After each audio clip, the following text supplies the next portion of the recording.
Episodio 4 del audiolibro Un curso de milagros. 4. Las ilusiones del ego. Introducción. 1. La Biblia dice que si un hermano te pide que camines con él 1 milla, que le acompañes 2. Ciertamente no sugiere que le retrases en su viaje. Tu dedicación a un hermano no puede tampoco retrasarte a ti, solo puede conducir a un progreso mutuo.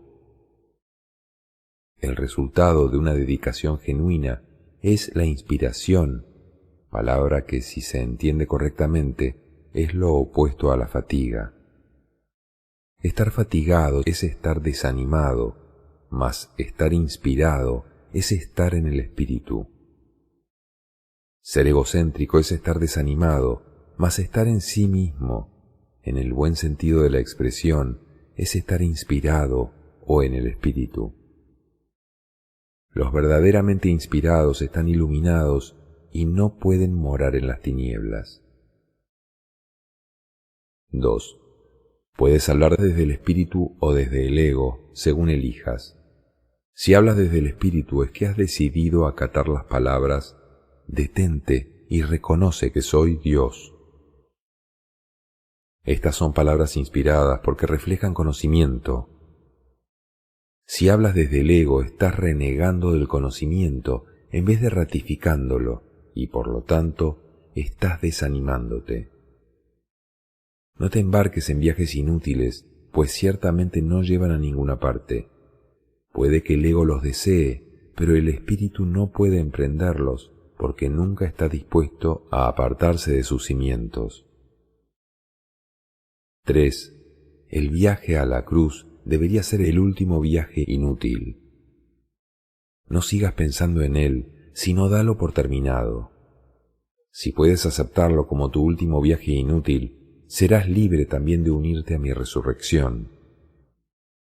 Hasta que no lo hagas, estarás desperdiciando tu vida, ya que ésta simplemente seguirá siendo una repetición de la separación, de la pérdida de poder, de los esfuerzos futiles que el ego lleva a cabo en busca de compensación y, finalmente, de la crucifixión del cuerpo o muerte.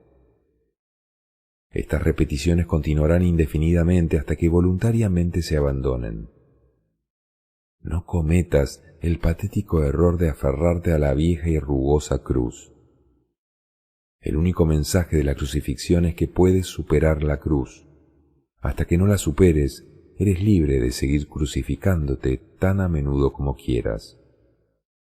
Este no es el evangelio que quise ofrecerte. Tenemos otro viaje que emprender, y si lees cuidadosamente las lecciones que aquí se ofrecen, éstas te ayudarán a prepararte para emprenderlo. Capítulo 1. La enseñanza y el aprendizaje correctos. 1. Un buen maestro clarifica sus propias ideas y las refuerza al enseñarlas. En el proceso de aprendizaje, tanto el maestro como el alumno están a la par. Ambos se encuentran en el mismo nivel de aprendizaje, y a menos que compartan sus lecciones, les faltará convicción. Un buen maestro debe tener fe en las ideas que enseña, pero tiene que satisfacer además otra condición. Debe tener fe en los estudiantes a quienes ofrece sus ideas. 2. Muchos montan guardia en torno a sus ideas porque quieren conservar sus sistemas de pensamiento intactos, y aprender significa cambiar. Los que creen estar separados siempre temen cambiar porque no pueden concebir que los cambios sean un paso hacia adelante en el proceso de subsanar la separación. Siempre los perciben como un paso hacia una mayor separación, debido a que la separación fue su primera experiencia en cambio.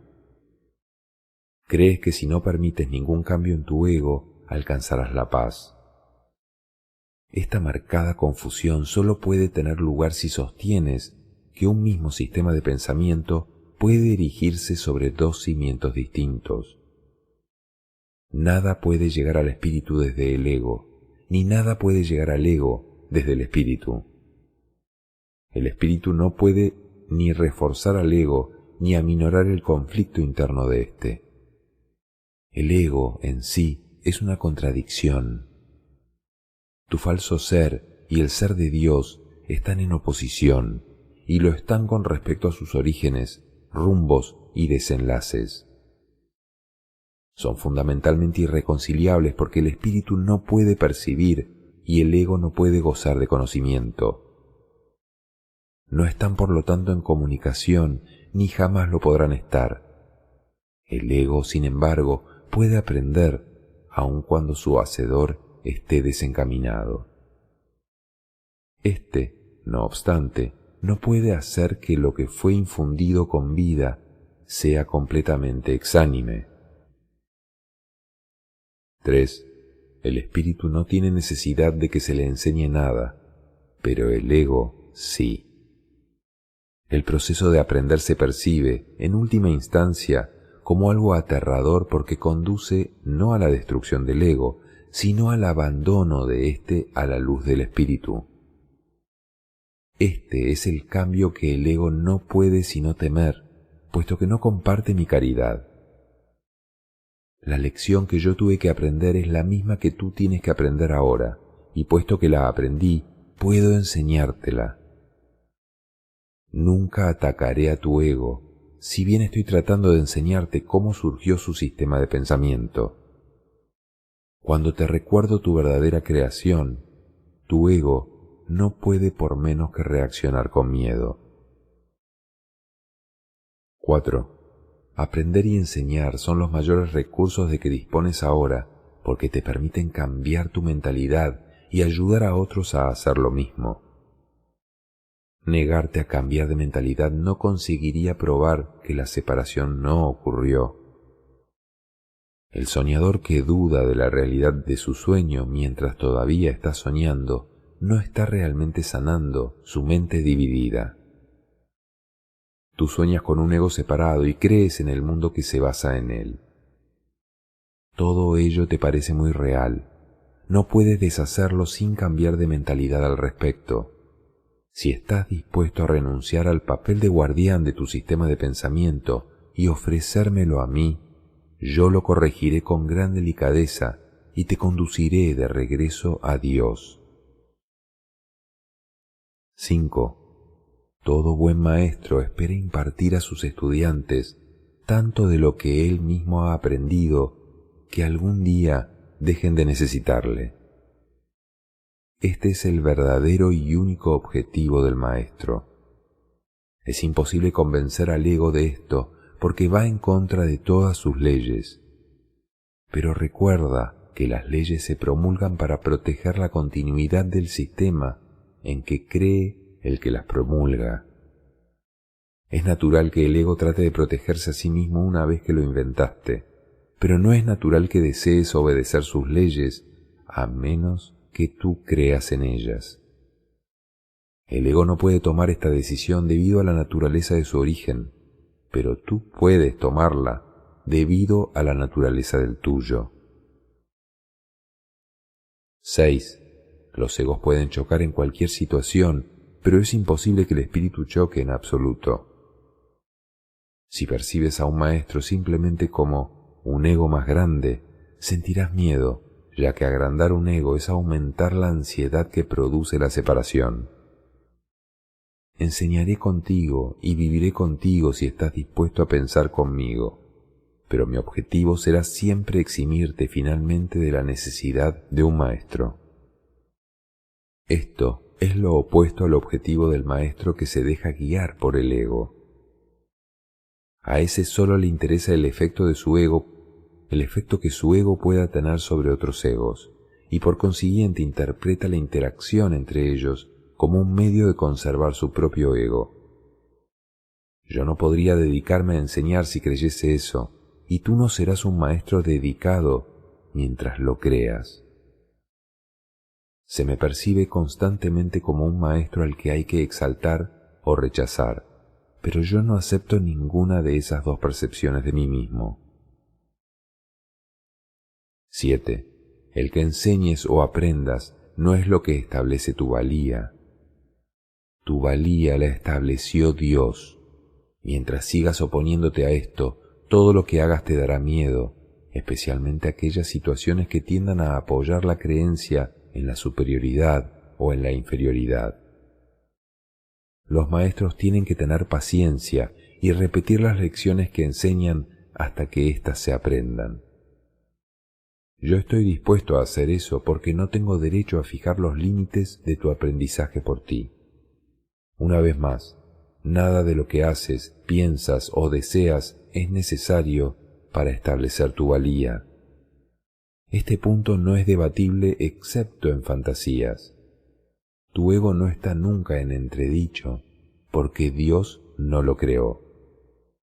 Tu espíritu no está nunca en entredicho, porque Él lo creó. Cualquier confusión al respecto es ilusoria, y mientras perdure esa ilusión, no es posible tener dedicación alguna.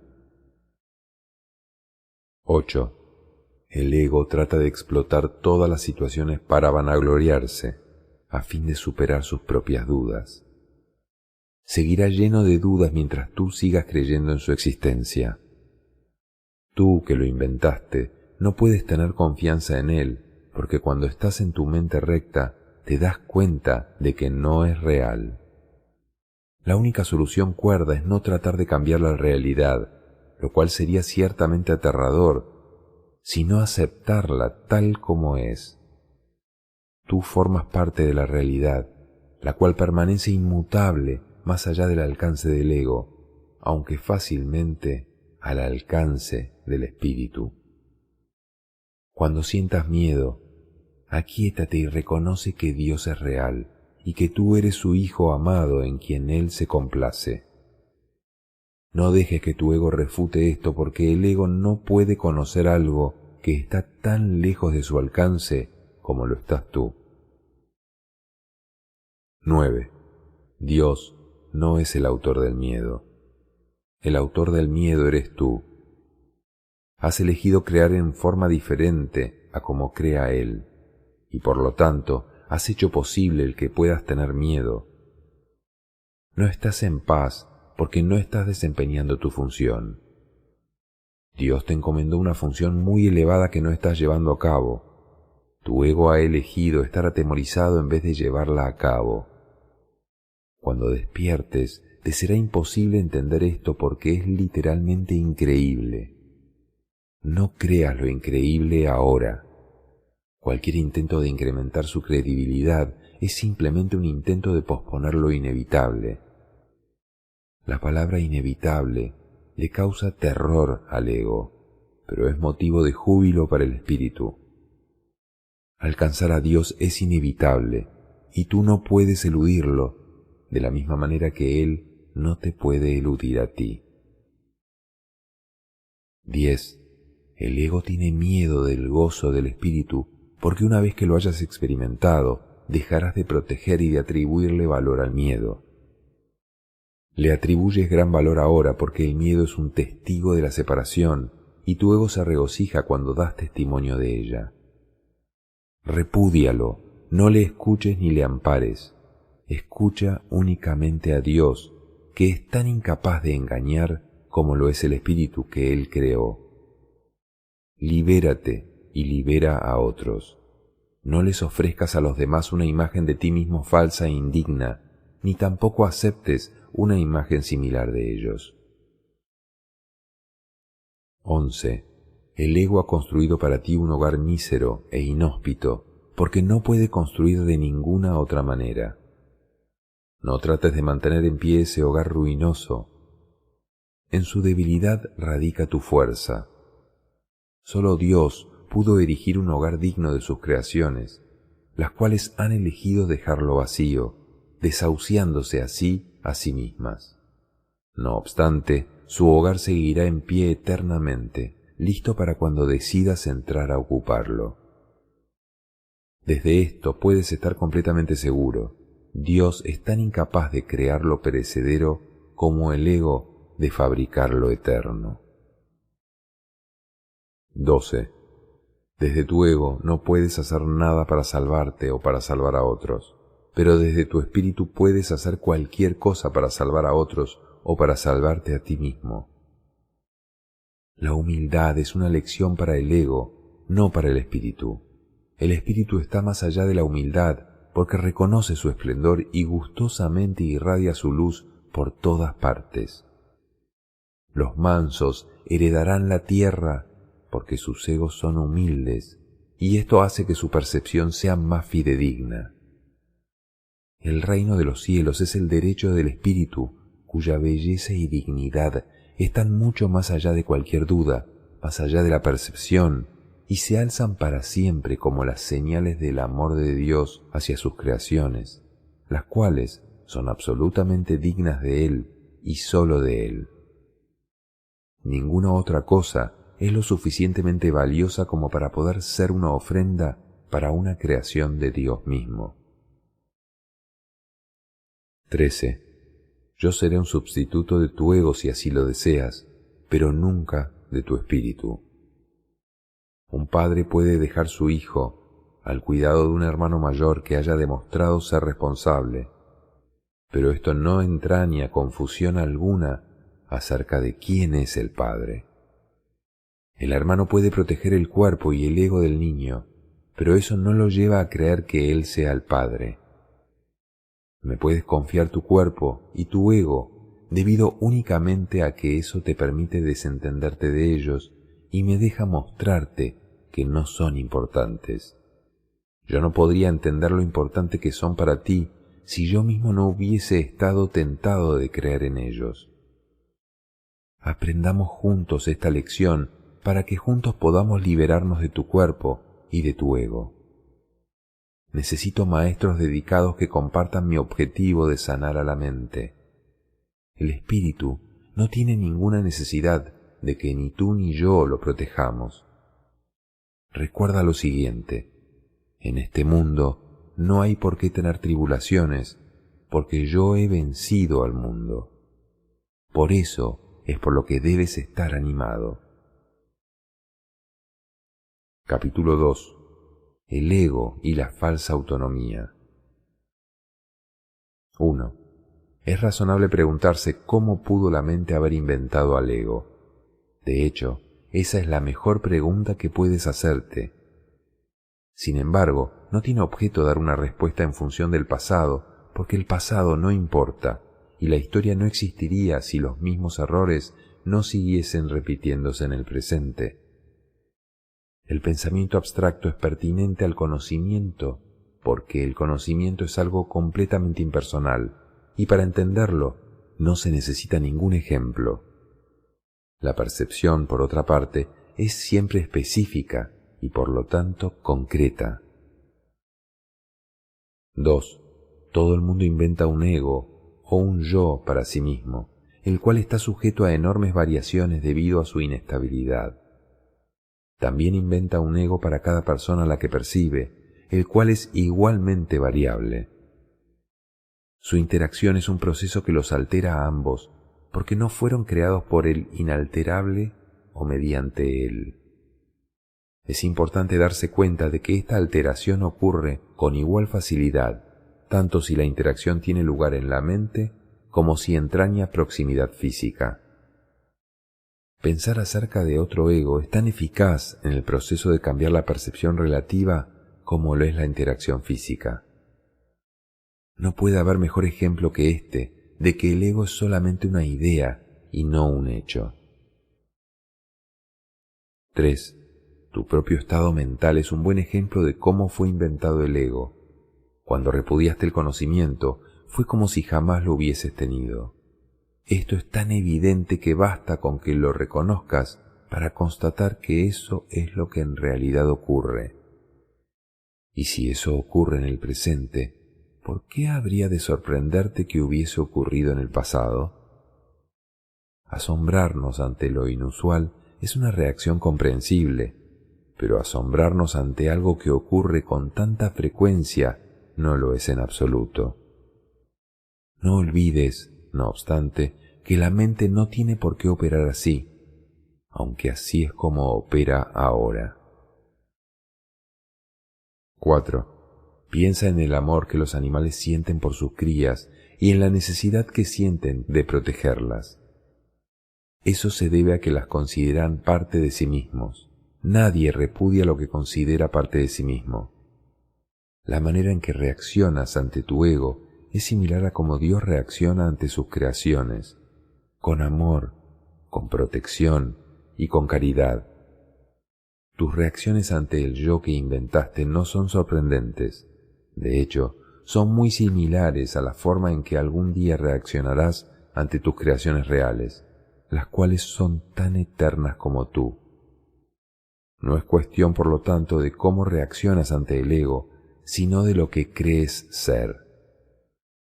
Creer es una función del ego, y mientras tu origen siga sujeto a interpretaciones, lo seguirás viendo desde el punto de vista del ego. Cuando el aprendizaje deje de ser necesario, simplemente conocerás a Dios. La creencia de que hay otra forma de percibir es la idea más sublime de que es capaz el pensamiento del ego. Ello se debe a que dicha idea reconoce, aunque sea mínimamente, que el ego no es el ser. 5. Socavar el sistema de pensamiento del ego no puede sino percibirse como un proceso doloroso, aunque no hay nada que esté más lejos de la verdad. Los bebés gritan de rabia cuando se les quita un cuchillo o unas tijeras, a pesar de que, si no se hiciese, podrían lastimarse. En este sentido, todavía eres un bebé. No tienes una idea clara de lo que es el verdadero instinto de conservación y probablemente decidirás que necesitas precisamente lo que más daño te haría. Sin embargo, tanto si lo reconoces ahora como si no, has acordado cooperar en el empeño por llegar a ser inofensivo y servicial, atributos estos que son necesariamente inseparables. Incluso las actitudes que tienes a ese respecto son necesariamente conflictivas, puesto que todas las actitudes están basadas en el ego. Esto, sin embargo, no perdurará. Ten paciencia mientras tanto y recuerda que el desenlace es tan seguro como Dios. 6. Solo aquellos que tienen una sensación real y duradera de abundancia pueden ser verdaderamente caritativos. Esto resulta obvio cuando consideras lo que realmente quiere decir ser caritativo. Para el ego, dar cualquier cosa significa tener que privarse de ella. Cuando asocias el acto de dar con el sacrificio, das solamente porque crees que de alguna forma vas a obtener algo mejor y puedes por lo tanto prescindir de la cosa que das. Dar para obtener es una ley ineludible del ego que siempre se evalúa a sí mismo en función de otros egos. Por lo tanto, está siempre obsesionado con la idea de la escasez, que es la creencia que le dio origen. Su percepción de otros egos como entes reales no es más que un intento de convencerse a sí mismo de que él es real. El amor propio, desde el punto de vista del ego, no significa otra cosa que el ego se ha engañado a sí mismo creyendo que es real, y por lo tanto está temporalmente menos inclinado a saquear. Ese amor propio es siempre vulnerable a la tensión, término este que se refiere a cualquier cosa que él perciba como una amenaza a su existencia. 7. El ego vive literalmente a base de comparaciones. La igualdad es algo que está más allá de lo que puede entender y, por lo tanto, le es imposible ser caritativo. Lo que el ego da nunca emana de una sensación de abundancia, porque él fue engendrado precisamente como un sustituto de ésta. Por eso es por lo que el concepto de obtener surgió en su sistema de pensamiento. Los apetitos son mecanismos para obtener que representan la necesidad del ego de ratificarse a sí mismo. Esto es cierto tanto en el caso de los apetitos corporales como en el de las llamadas necesidades más elevadas del ego. El origen de los apetitos corporales no es físico.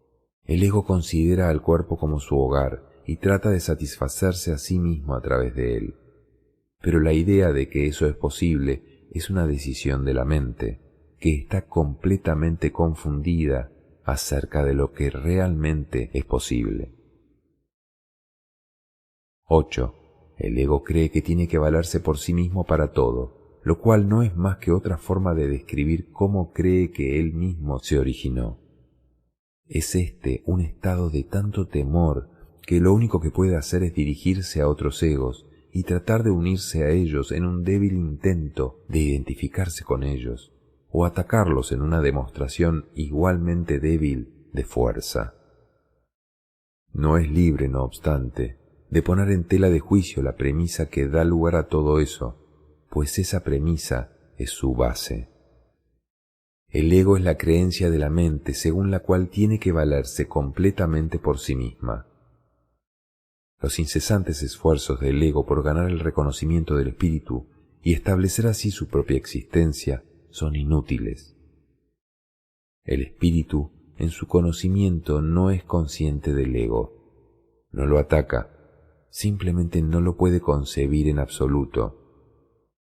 Aunque el ego tampoco se percata del espíritu, se percibe a sí mismo rechazado por algo más grande que él.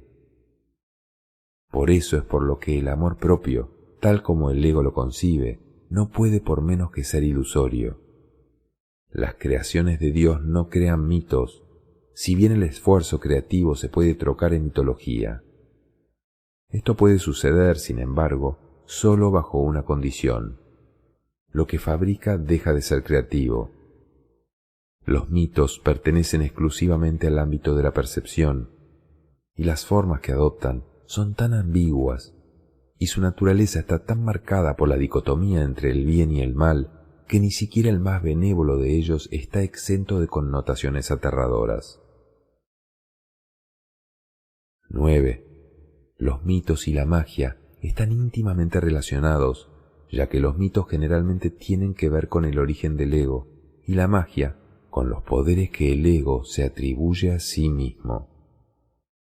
Los sistemas mitológicos incluyen, por lo general, alguna descripción de la creación y la conectan con su forma particular de magia. La llamada lucha por la supervivencia no es más que la lucha del ego por prolongar su propia existencia, así como la interpretación que ha hecho con respecto a su comienzo. Este comienzo casi siempre se asocia con el nacimiento físico, ya que resulta difícil sostener que el ego existía antes de ese momento. Los más religiosos de los mitos basados en el ego puede que postulen que el alma existía antes y que seguirá existiendo después de un lapso temporal de vida en el ego. Algunos postulan incluso que el alma será castigada por este lapso. La salvación, no obstante, no es aplicable al espíritu, pues éste no está en peligro y por lo tanto no tiene que ser rescatado. 10. La salvación no es otra cosa que mentalidad recta, que aunque no es la mentalidad uno del Espíritu Santo, se debe alcanzar antes de que la mentalidad uno pueda ser reinstaurada. La mentalidad recta conduce automáticamente al siguiente paso, ya que la percepción correcta está completamente exenta de cualquier forma de ataque y por lo tanto la mentalidad errada desaparece.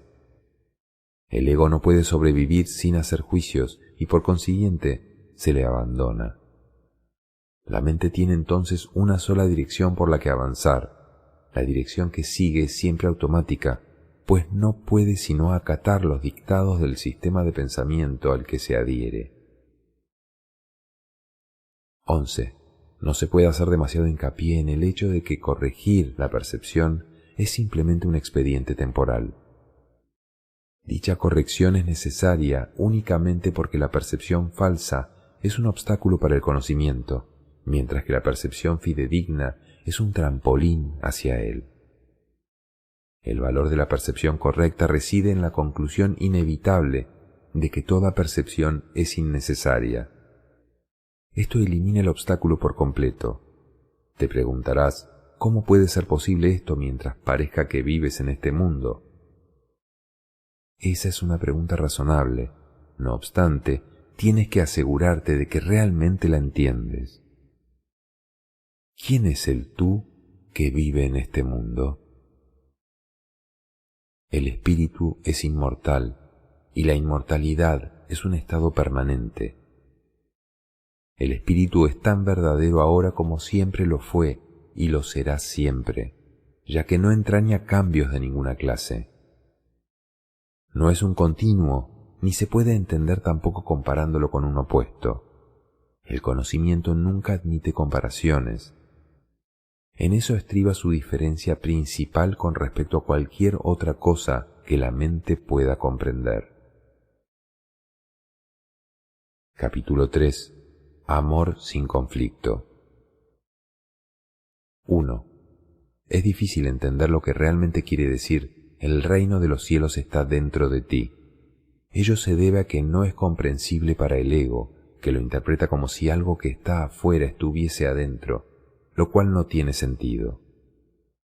La palabra adentro es innecesaria. Tú eres el reino de los cielos.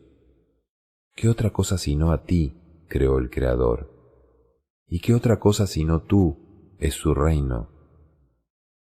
Este es el mensaje de la expiación, mensaje que en su totalidad trasciende la suma de sus partes.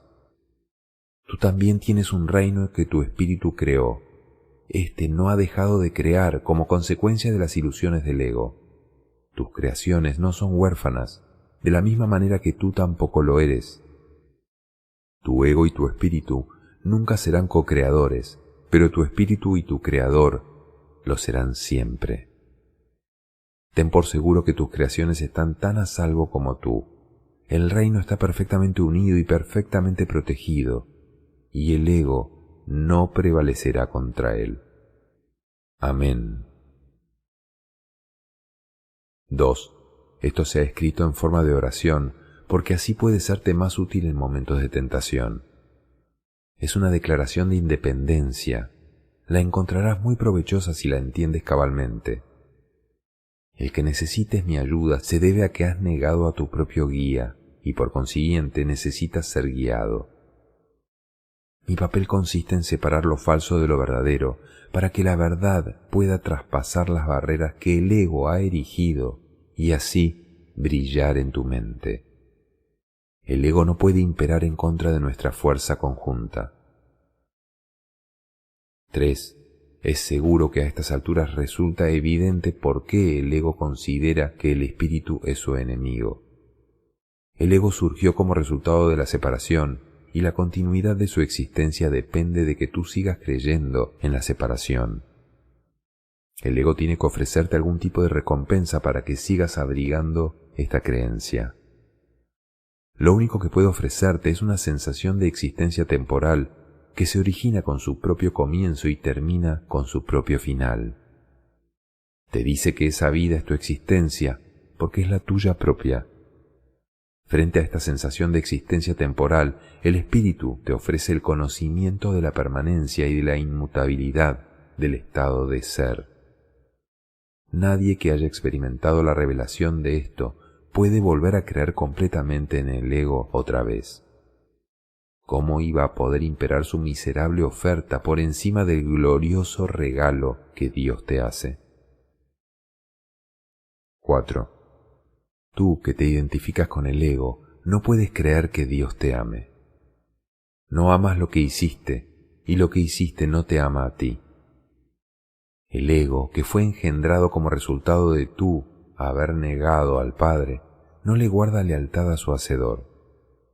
No puedes ni imaginarte la relación real que existe entre Dios y sus creaciones debido al odio que le tienes al ser que fabricaste. Proyectas sobre el ego tu decisión de estar separado, y esto entra en conflicto con el amor que por ser su hacedor sientes por él. No hay amor en este mundo que esté exento de esta ambivalencia, y puesto que ningún ego ha experimentado amor sin ambivalencia, el amor es un concepto que está más allá de su entendimiento. El amor aflorará de inmediato en cualquier mente que de verdad lo desee, pero tiene que desearlo de verdad. Esto quiere decir desearlo sin ninguna ambivalencia, y esta forma de desear está completamente desprovista de la compulsión de obtener del ego. 5. Existe una clase de experiencia tan diferente de todo lo que el ego pudiera ofrecerte que nunca más querrás volver a encubrirla u ocultarla. Es necesario repetir que tu creencia en la oscuridad y en la ocultación es la razón de que la luz no pueda pasar. La Biblia hace referencia frecuentemente a los inconmensurables dones que te aguardan, pero que tienes que pedir. Esta no es una condición como las que el ego establece, sino que es la gloriosa condición de lo que tú eres. 6. Ninguna fuerza excepto tu propia voluntad es lo suficientemente fuerte o digna como para poder guiarte. En esto eres tan libre como Dios y así será eternamente. Pidámosle al Padre en mi nombre que te mantenga consciente de su amor por ti y del tuyo por Él. Él nunca ha dejado de responder a este ruego, pues lo único que éste pide es lo que su voluntad ya ha dispuesto. Quienes piden sinceramente siempre reciben respuesta. No debes anteponer otros dioses a Él, porque no hay otros dioses. 7. ¿Nunca se te ha ocurrido realmente renunciar a todas las ideas que jamás hayas tenido que se oponen al conocimiento? Conservas miles de retazos de temor que le impiden la entrada al Santísimo. La luz no puede filtrarse a través de los muros que levantas para obstruir su paso y nunca estará dispuesta a destruir lo que tú has hecho. Nadie puede ver a través de un muro, pero yo puedo transponerlo. Mantente alerta contra los retazos de miedo que aún conservas en tu mente, o de lo contrario, no podrás pedirme que lo transponga. Solo puedo ayudarte tal como nuestro Padre nos creó. Te amaré, te honraré y respetaré absolutamente lo que has hecho, pero no lo apoyaré a menos que sea verdad. Nunca te abandonaré tal como Dios tampoco te abandonará, pero tengo que esperar mientras tú continúes eligiendo abandonarte a ti mismo. Debido a que espero con amor y no con impaciencia, es indudable que me pedirás con sinceridad que lo transponga. Vendré en respuesta a toda llamada inequívoca. 8. Examina detenidamente qué es lo que estás realmente pidiendo. Sé muy honesto contigo mismo al respecto, pues no debemos ocultarnos nada el uno al otro. Si realmente tratas de hacer esto, habrás dado el primer paso en el proceso de preparar a tu mente a fin de que el Santísimo pueda entrar en ella. Nos prepararemos para ello juntos, pues una vez que Él haya llegado, estarás listo para ayudarme a preparar otras mentes que estén listas para Él. ¿Hasta cuándo vas a seguir negándole su reino? 9. En tu propia mente, aunque negada por el ego, se encuentra la declaración que te hará libre. Dios te ha dado todo. Este simple hecho significa que el ego no existe, y esto le atemoriza mortalmente. En el lenguaje del ego, tener y ser significan dos cosas distintas, si bien para el Espíritu Santo son exactamente lo mismo. El Espíritu Santo sabe que lo tienes todo y que lo eres todo. Cualquier distinción al respecto es significativa solamente cuando la idea de obtener, que implica carencia, ha sido previamente aceptada. Por eso es por lo que no hacemos ninguna distinción entre tener el reino de Dios y ser el reino de Dios. 10. Al sereno ser del reino de Dios, del que eres perfectamente consciente cuando estás en tu sano juicio, se le expulsa sin miramientos de aquella parte de la mente que el ego rige. El ego está desesperado porque se enfrenta a un contrincante literalmente invencible, tanto si estás dormido como si estás despierto.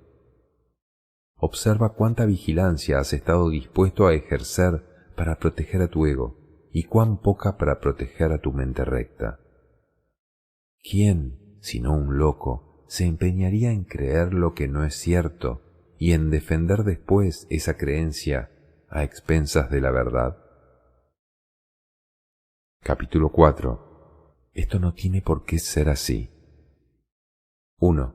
Si no puedes oír la voz de Dios, es porque estás eligiendo no escucharla. Pero que sí escuchas a la voz de tu ego lo demuestran tus actitudes, tus sentimientos y tu comportamiento. No obstante, eso es lo que quieres. Eso es por lo que luchas y lo que procuras proteger manteniéndote alerta. Tu mente está repleta de estratagemas para hacer quedar bien al ego, pero no buscas la faz de Cristo. El espejo en el que el ego trata de ver su rostro es ciertamente tenebroso. ¿De qué otra manera sino con espejos podría seguir manteniendo la falsedad de su existencia? Con todo, ¿dónde buscas para encontrarte a ti mismo? Depende de ti. 2. He dicho que no puedes cambiar de mentalidad modificando tu conducta, mas he dicho también y en muchas ocasiones que puedes cambiar de mentalidad. Cuando tu estado de ánimo te diga que has elegido equivocadamente, y esto es así siempre que no te sientes contento, reconoce entonces que ello no tiene por qué ser así. En cada caso, has pensado mal acerca de algún hermano que Dios creó, y estás percibiendo imágenes que tu ego forja en un espejo tenebroso. Examina honestamente qué es lo que has pensado que Dios no habría pensado, y qué no has pensado que Dios habría querido que pensases. Examina honestamente tanto lo que has hecho como lo que has dejado sin hacer, y cambia entonces de mentalidad para que así puedas pensar con la mente de Dios. Esto puede parecer difícil, pero es mucho más fácil que intentar pensar al revés de cómo piensa Él. Tu mente y la de Dios son una. Negar esto y pensar de otra manera ha conservado a tu ego intacto, pero ha dividido literalmente a tu mente. Como hermano que te ama, tu mente es de suma importancia para mí, y te exhorto a seguir mi ejemplo cuando te contemples a ti mismo y cuando contemples a tu hermano, y a que veas en ambos las gloriosas creaciones de un Padre glorioso. 3. Cuando te sientas triste, reconoce que eso no tiene por qué ser así. Las depresiones proceden de una sensación de que careces de algo que deseas y no tienes. Recuerda que no careces de nada, excepto si así lo decides, y decide entonces de otra manera.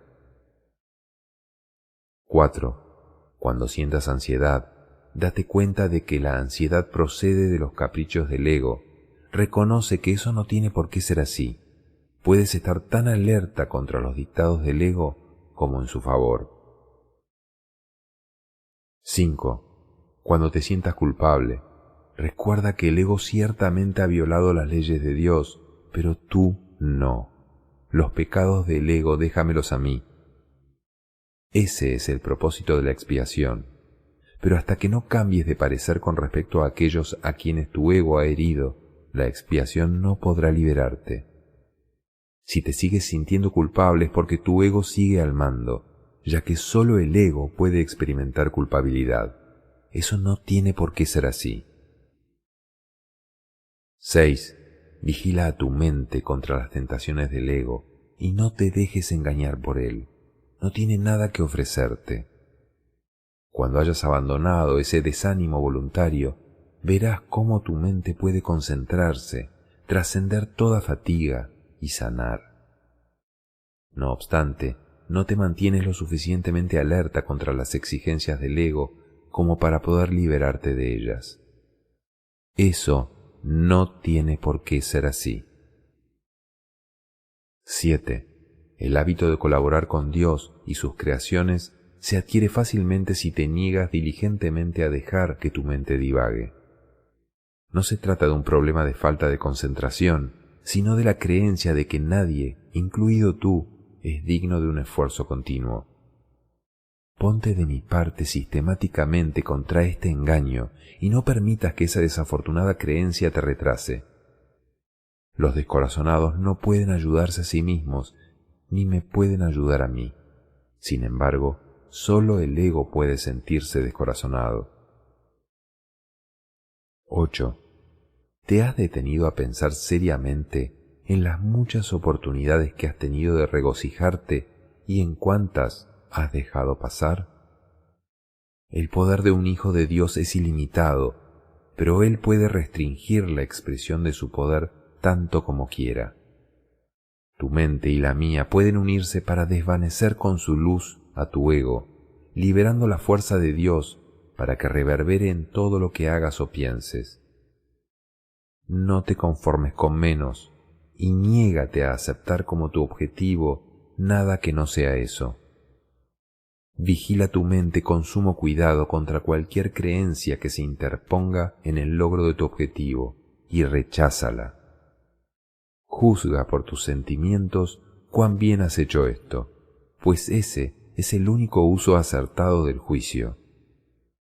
Los juicios, al igual que cualquier otra defensa, se pueden utilizar para atacar o para proteger, para herir o para sanar. Al ego se le debe llevar a juicio y allí declararlo inexistente. Sin tu lealtad, protección y amor, el ego no puede existir. Deja que sea juzgado imparcialmente y no podrás por menos que retirarle tu lealtad, tu protección y tu amor.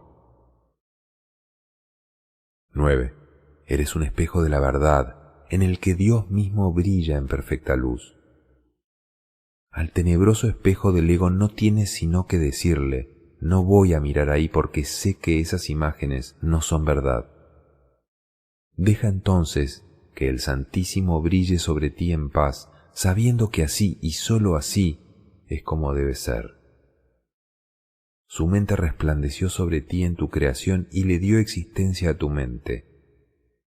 Su mente resplandece todavía sobre ti y no puede sino resplandecer a través de ti.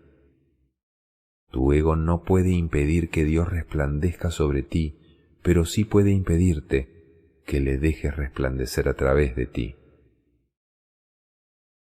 10. El primer advenimiento de Cristo no es más que otro nombre para la creación, pues Cristo es el Hijo de Dios. El segundo advenimiento de Cristo no significa otra cosa que el fin del dominio del ego y la curación de la mente. Al igual que tú, fui creado en el primero y te he llamado para que te unas a mí en el segundo. Estoy a cargo del segundo advenimiento y mi juicio, que se usa solamente como protección, no puede ser erróneo porque nunca ataca. El tuyo puede estar tan distorsionado que hasta creas que me equivoqué al escogerte. Te aseguro que eso es un error de tu ego. No lo confundas con humildad. Tu ego está tratando de convencerte de que él es real y de que yo no lo soy, ya que si yo soy real, no puedo ser más real que tú. Ese conocimiento, y te aseguro yo que es conocimiento, significa que Cristo ha venido a tu mente y la ha sanado. 11. Yo no ataco a tu ego, trato con tu mente superior, la morada del Espíritu Santo, tanto si estás dormido como si estás despierto, al igual como tu ego trata con tu mente inferior, que es su hogar. Me mantengo alerta por ti con respecto a esto porque tú estás tan confundido que te resulta imposible reconocer tu propia esperanza. No estoy equivocado. Tu mente optará por unirse a la mía y juntos somos invencibles. Tú y tu hermano os uniréis finalmente en mi nombre y vuestra cordura os será restaurada. Resucité a los muertos porque sabía que la vida era un atributo eterno de todo lo que el Dios viviente creó. ¿Por qué crees que habría de ser más difícil para mí inspirar a los desanimados o estabilizar lo inestable? Yo no creo que haya grados de dificultad en los milagros. Tú sí. Te he llamado y tú responderás. Yo comprendo que los milagros son acontecimientos naturales porque son expresiones de amor. El que yo te llame es tan natural como el que tú me respondas, e igualmente inevitable. Capítulo 5. La ilusión del ego-cuerpo. 1. Todas las cosas obran conjuntamente para el bien. En esto no hay excepciones salvo a juicio del ego. el ego se mantiene extremadamente alerta con respecto a lo que permite llegar hasta la conciencia, y esa no es la manera en que una mente equilibrada se mantiene ecuánime. El desequilibrio del ego se acentúa aún más porque mantiene su motivación principal oculta de tu conciencia y hace que el control predomine sobre la cordura. El ego tiene todas las razones del mundo para hacer esto, de acuerdo con el sistema de pensamiento que le dio origen y al que sirve. Puesto que el sano juicio juzgaría irrevocablemente contra él, el ego lo tiene que eliminar en aras de su propia supervivencia. 2. Una de las causas principales del estado de desequilibrio del ego es su falta de discernimiento entre lo que es el cuerpo y lo que son los pensamientos de Dios. Los pensamientos de Dios son inaceptables para el ego porque apuntan claramente al hecho de que Él no existe. El ego, por lo tanto, los distorsiona o se niega a aceptarlos, pero no puede hacer que dejen de existir. El ego, por consiguiente, trata de ocultar no solo los impulsos inaceptables del cuerpo, sino también los pensamientos de Dios, ya que ambos suponen una amenaza para él. Dado que lo que básicamente le preocupa es su propia supervivencia ante cualquier amenaza, el ego los percibe a ambos como si fueran lo mismo, y al percibirlos así, evita ser aniquilado, como de seguro lo sería en presencia del conocimiento. 3. Cualquier sistema de pensamiento que confunda a Dios con el cuerpo no puede por menos que ser demente. Sin embargo, esa confusión es esencial para el ego que juzga únicamente en función de lo que supone o no una amenaza para él. En cierto sentido, su temor a Dios es cuando menos lógico, puesto que la idea de Dios hace que el ego se desvanezca. Pero que le tenga miedo al cuerpo, con el que se identifica tan íntimamente, no tiene ningún sentido. 4. El cuerpo es el hogar que el ego ha elegido para sí. Esta es la única identificación con la que se siente seguro, ya que la vulnerabilidad del cuerpo es su mejor argumento de que tú no puedes proceder de Dios. Esta es la creencia que el ego apoya fervientemente.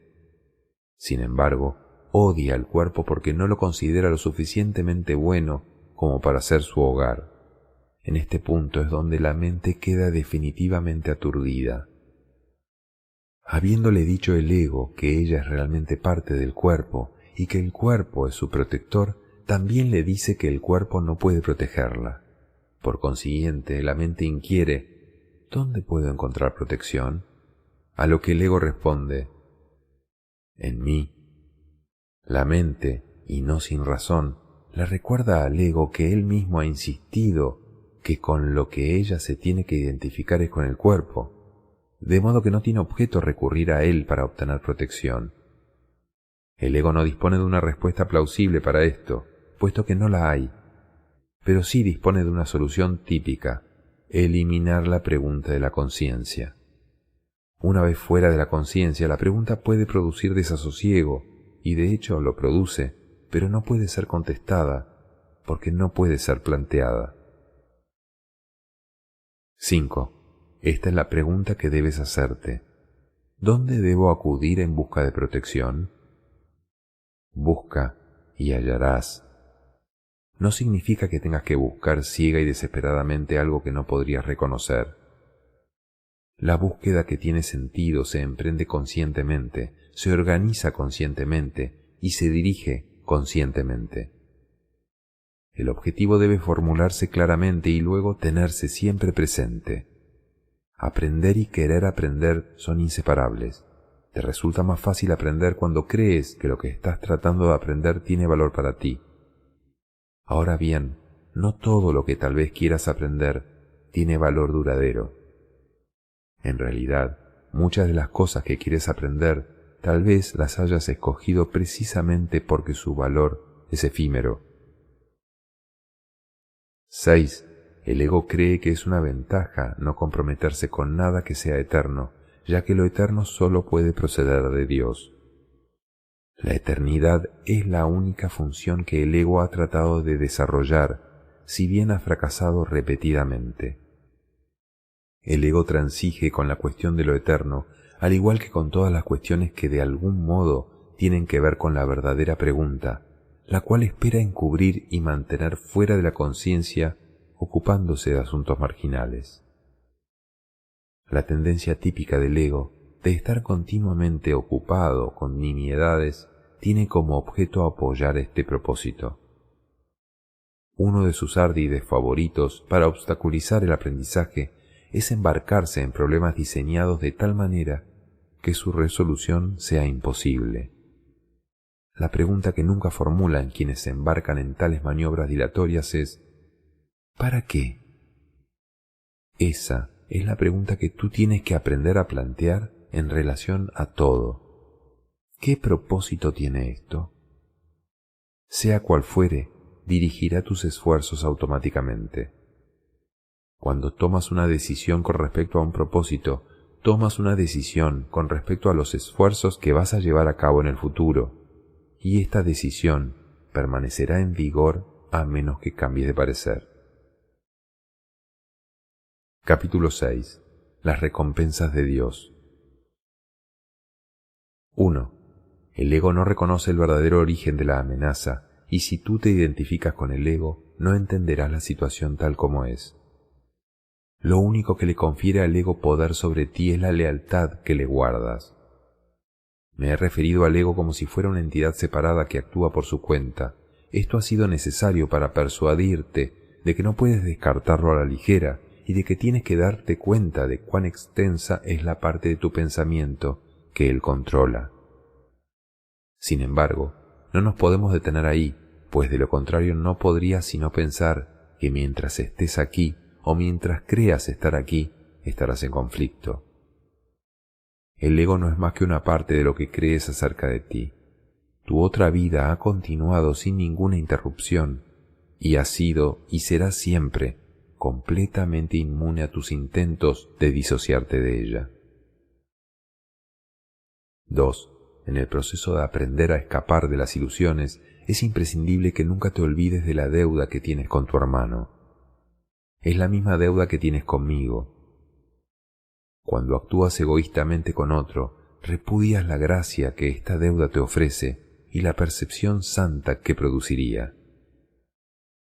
La palabra santa puede usarse aquí porque a medida que aprendes cuán endeudado estás con toda la filiación, la cual me incluye a mí, te aproximas tanto al conocimiento como la percepción lo permite. La brecha que entonces queda es tan diminuta que el conocimiento puede salvarla y eliminarla para siempre. 3. Todavía tienes muy poca confianza en mí, pero ésta aumentará a medida que recurras más y más a mí, en vez de a tu ego, en busca de consejo. Los resultados te irán convenciendo cada vez más de que esta es la única elección cuerda que puedes hacer. Nadie que aprenda por experiencia propia que cierta elección le brinda paz y armonía, mientras que otra le precipita al caos y al desastre, tiene más necesidad de persuasión. Es más eficaz aprender a base de recompensas que a base de dolor, porque el dolor es una ilusión del ego y no puede producir más que un efecto temporal. Las recompensas de Dios, en cambio, se reconocen inmediatamente como eternas. Puesto que este reconocimiento lo haces tú y no el ego, el reconocimiento mismo establece que tú y el ego no pueden ser lo mismo. Tal vez creas que ya has aceptado esto, pero aún no estás convencido de ello en absoluto. Prueba de ello es el hecho de que crees que debes escaparte del ego. Sin embargo, no puedes escaparte de él humillándolo, controlándolo o castigándolo. 4. El ego y el espíritu no se conocen. Solo mediante la disociación puede la mente separada mantener vigente la separación. Una vez que ha hecho esto, niega todos los impulsos verdaderamente naturales, no porque el ego sea una cosa separada, sino porque quieres creer que tú lo eres. El ego es un mecanismo para seguir albergando esta creencia, pero sigue siendo únicamente tu decisión de usar tal mecanismo lo que lo perpetúa.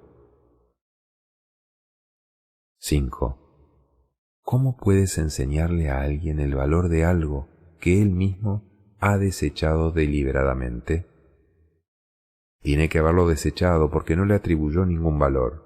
Lo único que puedes hacer es mostrarle cuánta infelicidad le causa su ausencia e írselo acercando lentamente para que pueda ver cómo mengua su infortunio según él se aproxima a ello. Esto le enseña a asociar su infelicidad con la ausencia de lo que desechó y lo opuesto a la infelicidad con su presencia. Comenzará a desearlo gradualmente a medida que cambie de parecer con respecto a su valor. Te estoy enseñando a que asocies la infelicidad con el ego y la felicidad con el espíritu. Tú te has enseñado a ti mismo lo contrario. Sigues siendo libre de elegir, mas a la vista de las recompensas de Dios, ¿puedes realmente desear las recompensas del ego? 6. De momento, la confianza que yo tengo en ti es mayor que la que tú tienes en mí, pero no siempre será así. Tu misión es muy simple. Se te pide que vivas de tal forma que demuestre que no eres un ego, y yo no me equivoco al elegir los canales de Dios. El Santísimo comparte mi confianza y acepta mis decisiones con respecto a la expiación, porque mi voluntad nunca está en desacuerdo con la suya.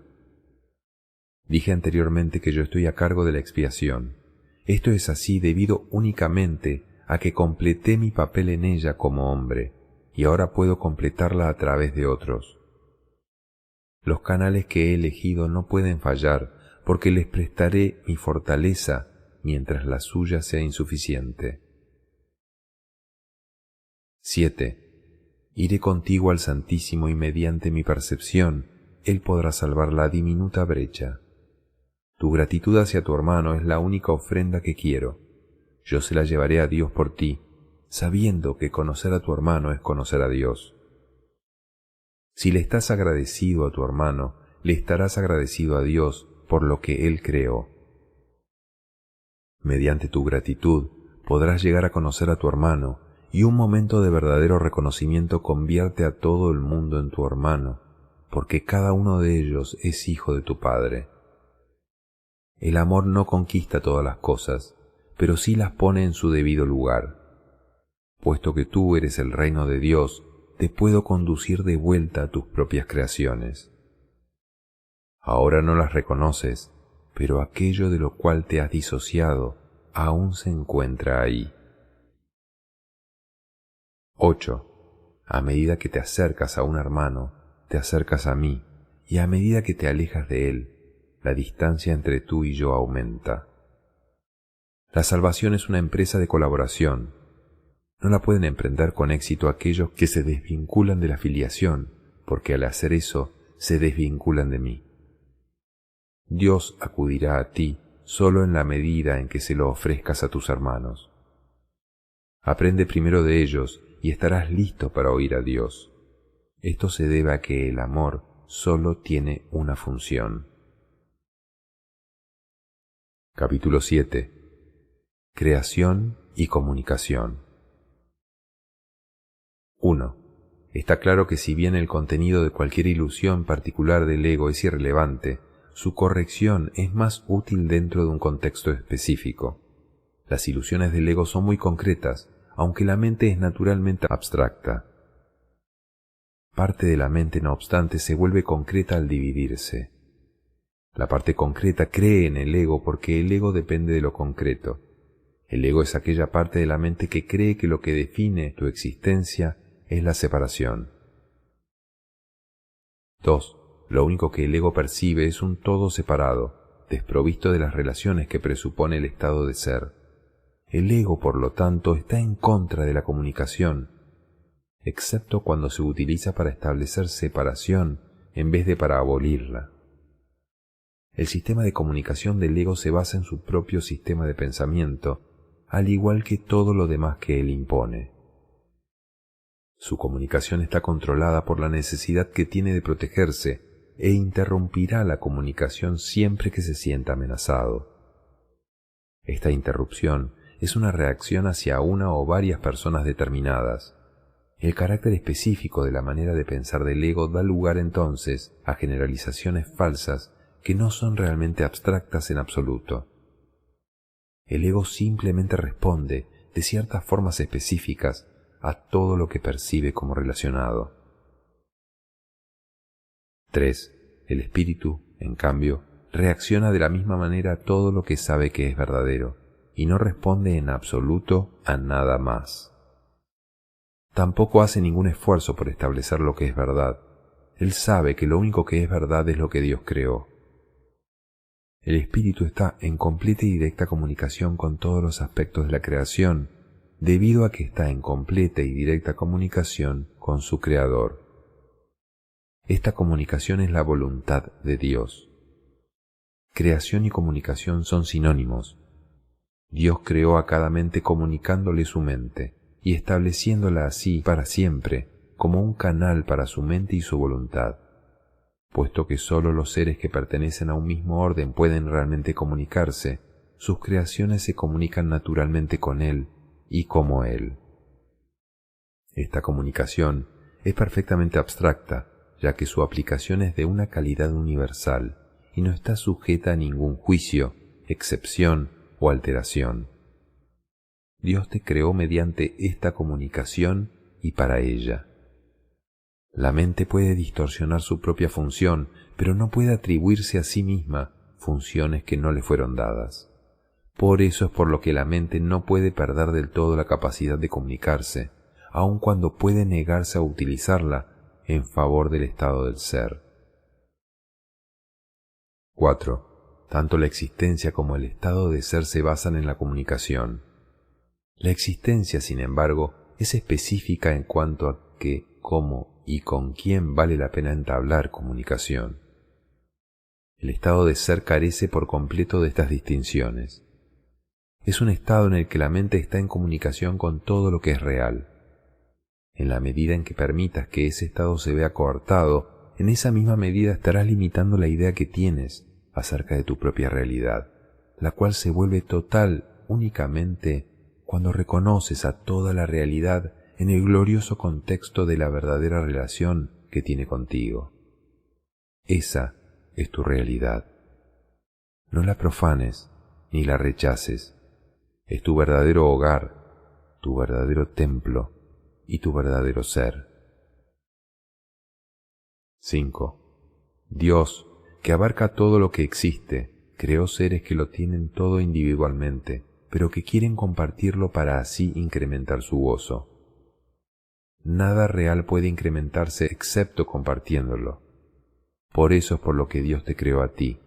La abstracción divina se deleita compartiendo. Eso es lo que significa la creación. Las preguntas ¿qué?, ¿cómo? ¿y con quién? Son irrelevantes toda vez que la verdadera creación lo da todo, ya que sólo puede crear a semejanza propia. Recuerda que la diferencia que hay entre tener y ser en la existencia, en el reino no existe. En el estado de ser, la mente siempre lo da todo. 6. La Biblia afirma repetidamente que debes alabar a Dios. Esto no quiere decir que debas decirle cuán maravilloso es. Dios no tiene un ego con el que aceptar tal alabanza, ni percepción con que juzgarla. Pero a menos que desempeñes el papel que te corresponde en la creación, su gozo no será total, porque el tuyo no lo es. Y Él ciertamente sabe esto.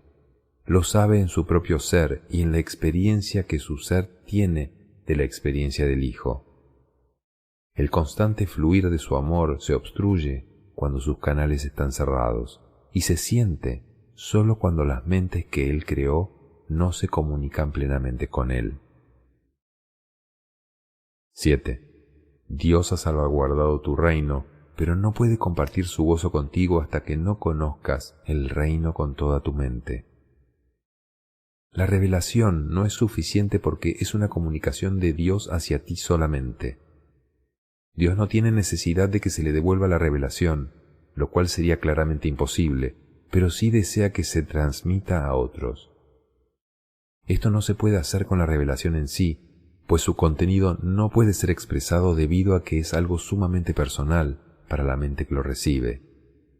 No obstante, dicha mente la puede extender a otras mentes mediante las actitudes generadas por la sabiduría que se deriva de la revelación. 8. Dios es alabado cada vez que una mente aprende a ser completamente servicial. Esto, sin embargo, es imposible a menos que también aprenda a ser completamente inofensiva, pues ambas creencias tienen que coexistir.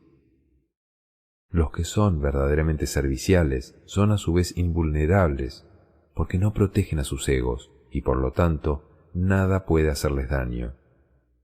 Su espíritu servicial es la manera en que alaban a Dios, y Él les devolverá las alabanzas que le hagan, porque ellos son como Él y pueden regocijarse juntos.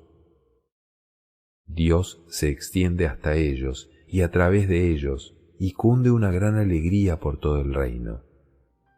Cada mente que ha sido transformada contribuye a aumentar esta alegría al estar individualmente dispuesta a compartirla. Los verdaderamente serviciales son los obradores de milagros de Dios, a quienes yo dirijo hasta que estemos todos unidos en el júbilo del reino. Yo te dirigiré allí donde puedas ser verdaderamente servicial y a quien pueda seguir mi dirección a través de ti.